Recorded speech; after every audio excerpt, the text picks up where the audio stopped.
Good morning students. देखिए, आज हम बीएससी थर्ड ईयर की फर्स्ट लेक्चर लेंगे। जूलॉजी सब्जेक्ट है। आपके जूलॉजी के अंदर बीएससी थर्ड ईयर में 3 बुक्स हैं। पहली बुक का नाम है बायोलॉजी ऑफ कोर्डेटा, ठीक है। दूसरी है आपके उस बुक का नाम है applied zoology and biostatics and ethology, और थर्ड बुक का नाम जो है environmental biology, ecology and evolution, उद्द विकास।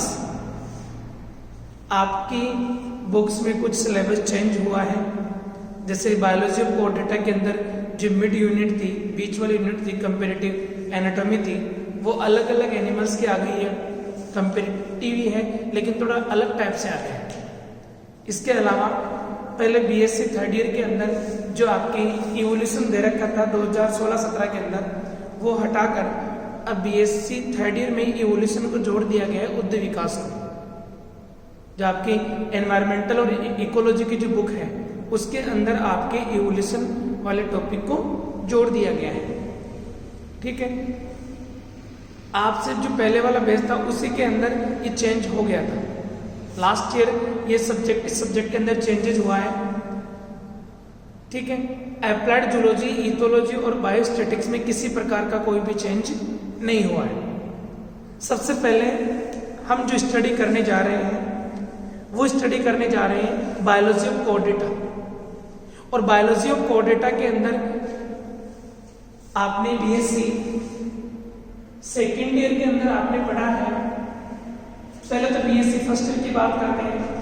बीएससी फर्स्ट ईयर में आपने प्रोटोजोआ से लेकर आपने जो स्टडी की है वो की है एनेलिडा।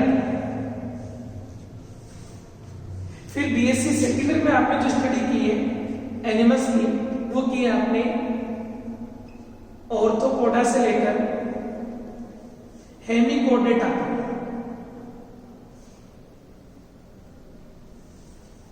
यानी इनवर्टिब्रेट्स की स्टडी की है।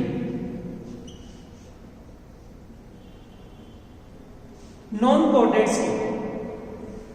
अब जो हम बीएससी थर्ड ईयर में जो स्टडी करने जा रहे हैं वो करने जा रहे हैं कोर्डेट्स की। किसकी करने जा रहे हैं? कोर्डेट्स की हम स्टडी करेंगे। हम अब की बार इनवर्टिब्रेट के किसी भी एनिमल की हम स्टडी नहीं करेंगे। हम प्रोटोकोर्डेट्स और वर्टिब्रेट्स की हम स्टडी करेंगे। कोर्डेटा के कुछ रिप्रेजेंटेटिव एनिमल हैं। जैसे हमने प्रोटोजोआ के अंदर रिप्रेजेंटेटिव एनिमल के रूप में एंट अमीबा, पैरामीशियम अमीबा, इनकी स्टडी की है। उसी तरह से हम कोर्डेटा के अंदर भी अलग अलग ग्रुप में अलग अलग एनिमल्स की हम स्टडी करेंगे। आपके जो फर्स्ट यूनिट दे रखी है उसके अंदर 2 एनिमल दे रखे हैं। वो दे रखी है, एक तो हर्डवानिया, एक दे रखा है एम्फियोक्सस, तीसरा दे रखा है पेट्रामाइजोन।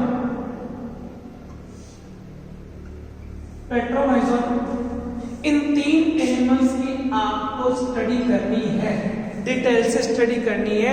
फर्स्ट यूनिट में ये 3 दे रखे हैं। अब हम अगर इनकी बात करते हैं, सबसे पहले बात करेंगे हर्डवानिया की।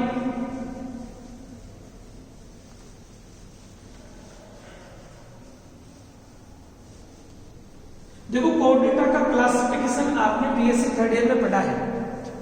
बीएससी थर्ड ईयर में हमने कोर्डेटा के प्राइमरी कैरेक्टर पढ़े हैं कि कोर्डेटा के जीवों में प्राथमिक कैरेक्टर कौन कौन से पाए जाते हैं। जैसे 3 प्राथमिक कैरेक्टर होते हैं कि नोटोकोड का पाया जाना, presence of the notochord any one stage of the life की किसी न किसी एक अवस्था के अंदर नोटोकोड अवश्य पाई जाती है। लेकिन यह नोटोकोड उच्च कशेरुकियों के अंदर वर्टिब्रल कॉलम के रूप में चेंज हो जाती है। हमारे में नोटोकोड के स्थान पर क्या पाई जाती है? Vertebral column. दूसरा जो अहम कैरेक्टर है कोर्डेटा का, वो कैरेक्टर है dorsal tubular nerve code. Dorsal tubular nerve code और उच्च कशेरुकियों के अंदर यह स्ट्रक्चर स्पाइनल कॉर्ड में कन्वर्ट हो जाती है। तीसरी जो अहम करैक्टर है वो है फेरेंजियल गिल स्लिट्स, ग्रसनीय क्लोम दरारें, जो हमारे में ये न पाए जाकर हमारे में क्या पाए जाते हैं, लंग्स पाए जाते हैं श्वसन के लिए। इस प्रकार से ये तीनों के तीनों करैक्टर जीवन की किसी न किसी अवस्था में अवश्य पाए जाते हैं। अब अवस्थाएं कितनी होती है, दो होती है, एडल्ट होगी या लार्वा होगी। लार्वा में भी अगर कोई करैक्टर पाया जा रहा है तो भी हम उसे कोर्डेटा ही मानेंगे, क्योंकि हम एक एनिमल की स्टडी करेंगे अपनी बुक के अंदर, हडमानिया। हडमानिया जो एडल्ट स्ट्रक्चर होती है उसमें कोर्डेटा के दोनों करैक्टर होते हैं, वो नहीं मिलते। डोर्सल ट्यूबुलर नर्व कॉर्ड और नोटोकॉर्ड दोनों के दोनों ही एब्सेंट होते हैं। जब तक हडमानिया के लार्वा यानी एसिडियन टेडपोल लार्वा का पता नहीं था तब तक हडमानिया को नॉन कोर्डेटा में माना जाता था। ठीक है, और जब से एसिडियन टेडपोल लार्वा का पता लगा है, उसके बारे में स्टडी हुई है, तो उसमें देखा गया कि कोर्डेटा के तीनों करैक्टर लार्वा में प्रेजेंट होते हैं। तब से हडमानिया को कोर्डेटा की श्रेणी में रखा गया है। लेकिन है क्या, प्रोटोकोर्डेट्स है। क्या है, प्रोटोकोर्डेट्स। ठीक है, आज हम सिर्फ हडमानिया के बारे में स्टडी करेंगे कि हडमानिया का क्लासिफिकेशन, डिस्ट्रीब्यूशन और इसकी स्ट्रक्चर। सबसे पहले हम इसका क्लासिफिकेशन पढ़ते हैं। एनिमल है हडमानिया, इसको हम सी स्क्वाड भी बोलते हैं, समुद्री फव्वारा भी बोलते हैं इसको। हडमानिया का क्लासिफिकेशन अगर इसका देखते हैं तो सबसे पहले फाइलम है कोर्डेटा।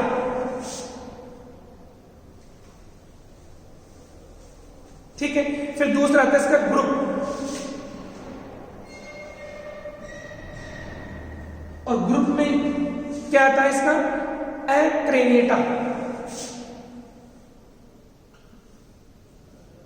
एक्रेनिटा का मतलब हो गया कि इन जीवों के अंदर क्रेनियम एब्सेंट होती है, स्कल क्या रहेगा, एब्सेंट। तीसरा है सबफाइलम, और सबफाइलम में कहेगा यूरोकोर्डेटा।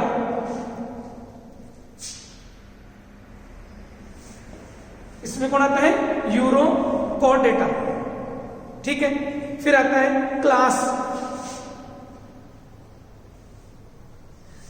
यूरोकोर्डेटा में 3 क्लास आती है, एसिडिएसिया, लार्वेसिया और थैलेसिया। लेकिन हडमानिया किसका सदस्य है, एसिडिएसिया का। किसका सदस्य है, एसिडिएसिया का। फिर है ऑर्डर। ठीक है, और ऑर्डर में क्या, ऑर्डर में हम जीनस पढ़ेंगे, जीनस। और जीनस के रूप में किसको पढ़ते हैं, क्या नाम है इसका, हडमानिया।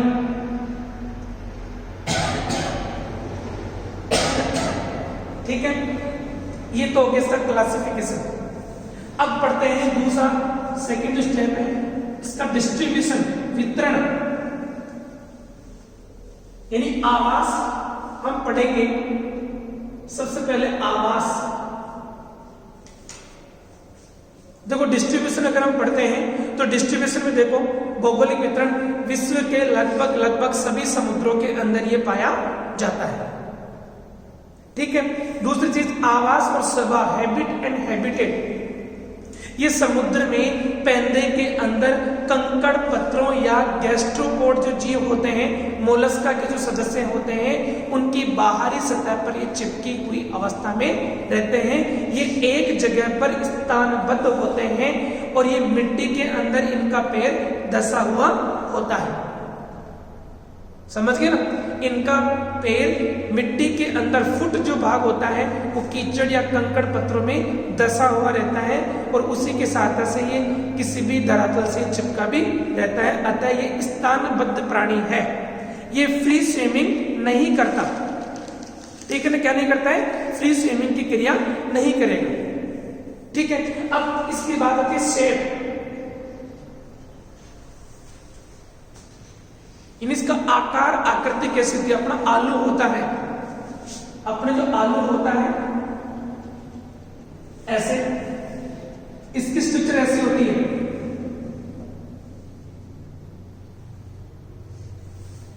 सेम आलू की तरह, ये ब्राउनिश होता है, थोड़ा ब्राउन कलर में होता है आलू की तरह, ठीक है ना।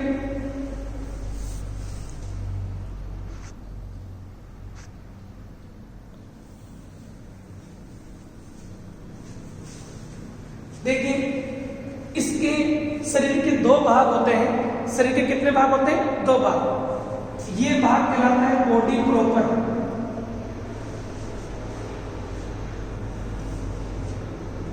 ये भाग कहलाता है इसका फुट, क्या कहलाता है, फुट। बॉडी प्रॉपर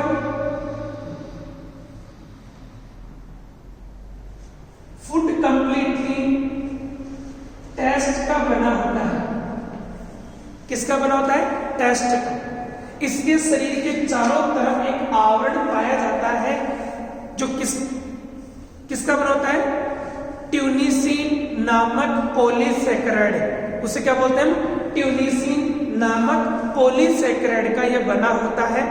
फुट पूर्णतया ट्यूनिसिन का ही बना होता है और यह हमेशा कीचड़ या मिट्टी के अंदर धसी हुई अवस्था में रहता है। और बॉडी प्रॉपर भाग में ऊपर की तरफ इसमें दो छिद्र होते हैं, एक ये बड़ा होता है और ये सकरा होता है। बड़े इस छिद्र को जो 4 होस्टों के द्वारा, 4 लिप्स के द्वारा घिरा रहता है, जैसे ये लिप्स है,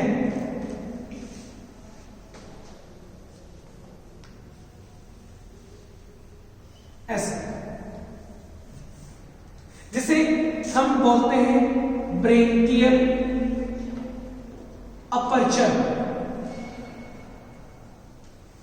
ब्रेकियल छिद्र, और इसे बोलते हैं एट्रियल अपर्चर, एट्रियल छिद्र, ठीक है ना। और ये किस में खुलता है, ब्रेकियल साइफन में खुलता है, और ये इसमें नीचे की तरफ इसमें क्या प्रेजेंट होती है, एट्रियल साइफन। और जितने भी ऑर्गन्स होते हैं वो यहां पर ही प्रेजेंट होते हैं, ठीक है ना। इसका ये पोर्शन कहलाता है डोर्सल और ये कहलाता है वेंट्रल,